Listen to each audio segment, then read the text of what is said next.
Ladies and gentlemen, please give a big round of applause to Godwin Asadiba from Ghana.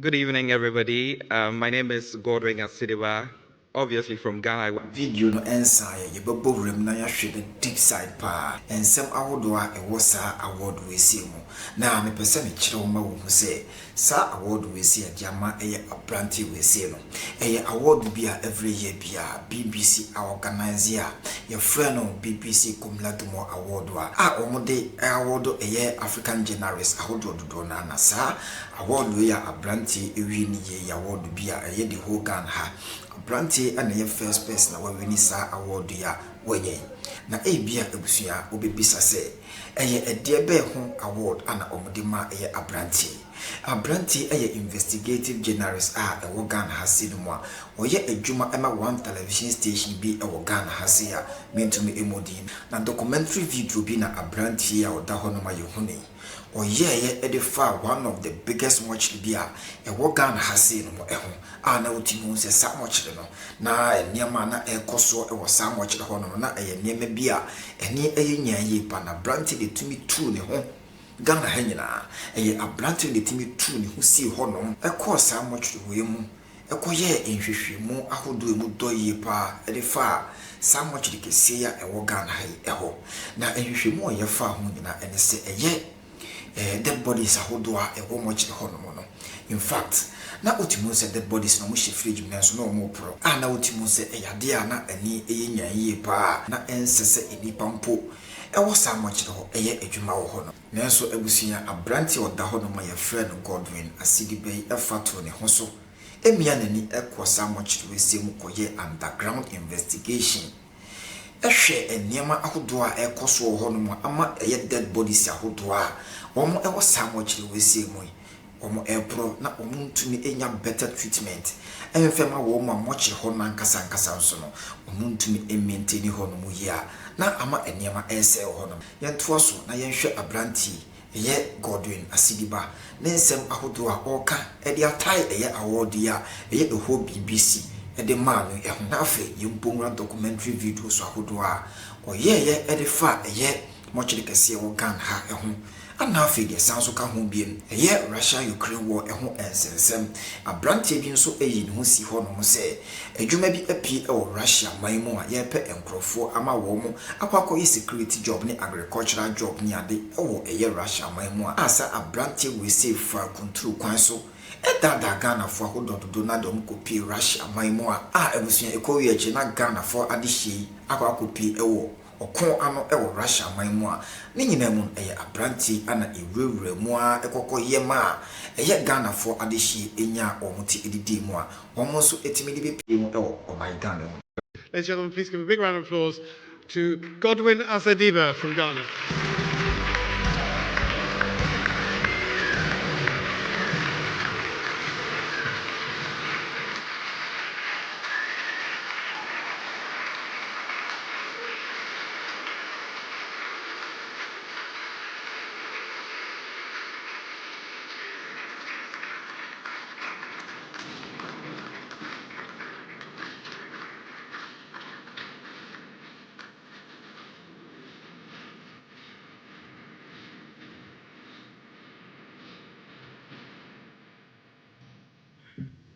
Good evening, everybody. My name is Godwin Asidiwa, obviously from Ghana. I work with TV3. The story that was shortlisted had to do with the state of a mortuary. It happens to be the biggest mortuary in Ghana. And I had to go in there. It was a morgue as big as this room with dead bodies that were breeding maggots with fluids coming out of them. And inside that room, you find workers who are working there without having their appropriate PPEs to ensure that they get to do their work with dignity. I'm working on this story in 2020. Fast forward to 2022, I went back there again, and then in 2024, I went into the morgue. Having going there back to back, seeing all of these dead bodies had to take me through a lot of psychological trauma. I had to seek guidance to be able to overcome that because I kept on seeing all of that in my dreams, and I didn't mean to ruin your dinner and then your mood. But yes, it was really challenging. I am grateful to the Thompson Foundation for this opportunity and also to FPA as well. Thank you so much.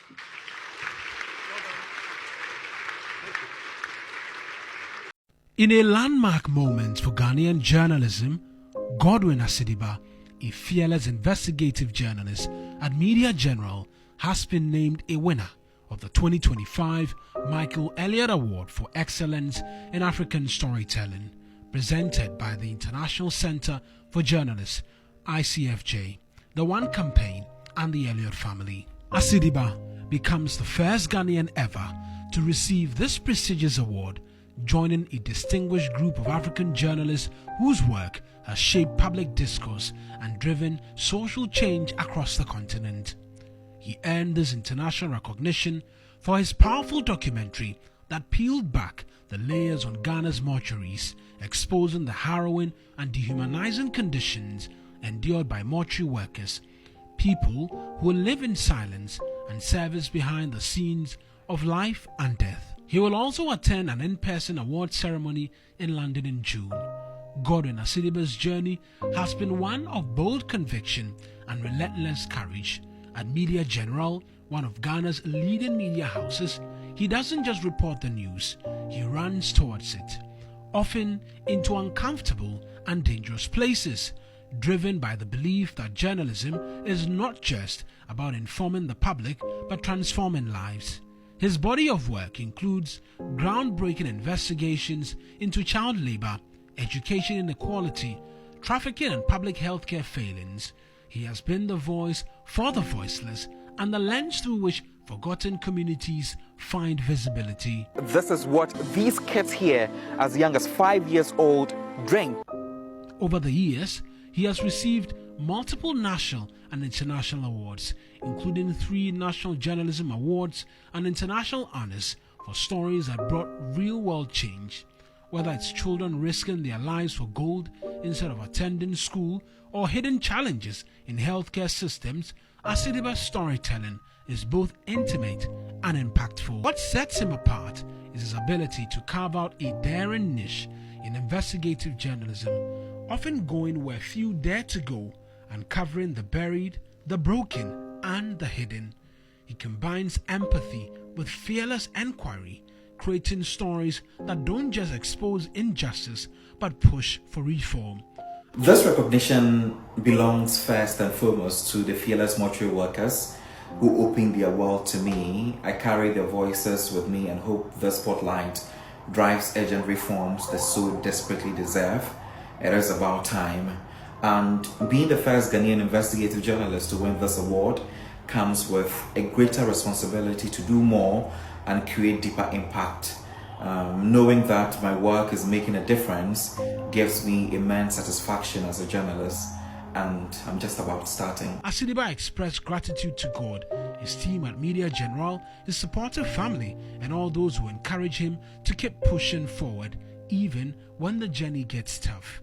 This win isn't a destination, but a milestone in a journey that continues. Asidiba remains committed to telling stories that matter, especially the ones no one else dares to tell. With his voice, the unseen are seen, and the unheard are finally heard.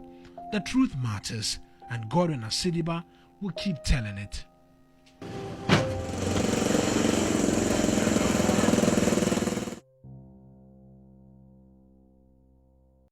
You money, you sremo, patrol moyen, my friend fear why.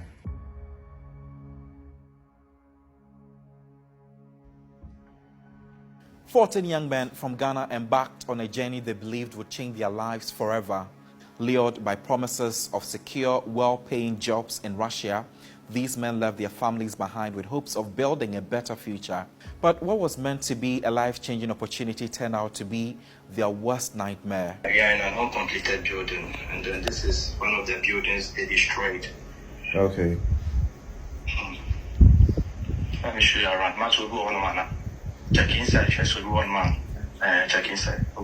It all began on Sunday, August 4, 2024, when the men said their goodbyes and boarded a plane filled with dreams of success and providing for their loved ones. They arrived in Russia on August 6 through Togo.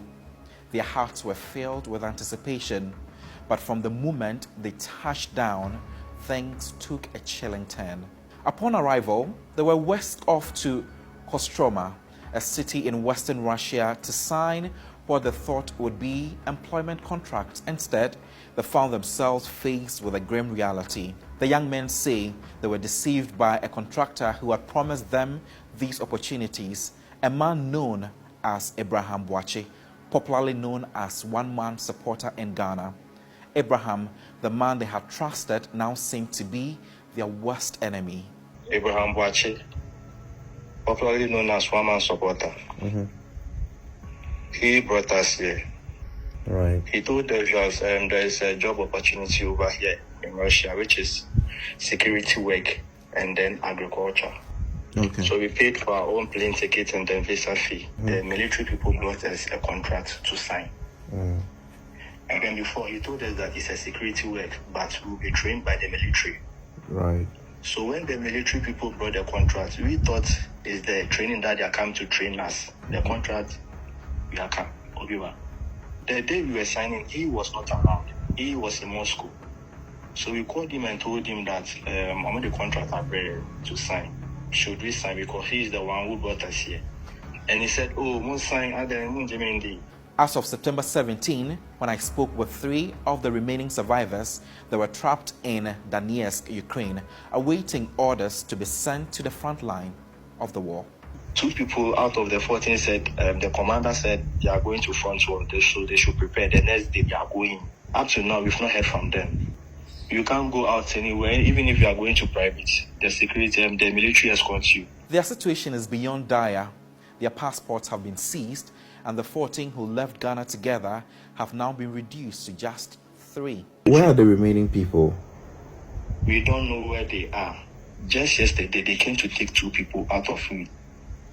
And you don't know where you're going to next? We don't know where they are going to. Right now, as I'm talking to you, we are in Donetsk. But then I don't know the exact place we are in Donetsk. The others have disappeared. The only contact they've had is from David Edu, one of the men who managed to get in touch, urging the remaining 3 to escape at any cost.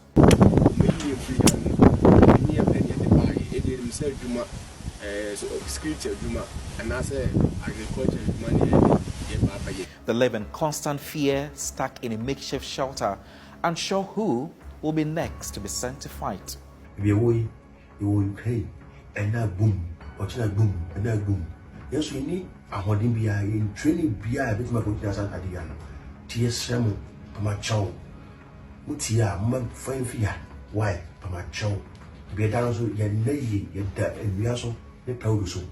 It's a As if the physical and emotional torment weren't enough, they revealed that Abraham Boakye had already taken his cut from each of them, 130,000 rubles from each of the 14 men. They were each paid 400,000 rubles for a war that never agreed to fight. These men are desperate to return home, alive if possible, but their future remains as uncertain as ever.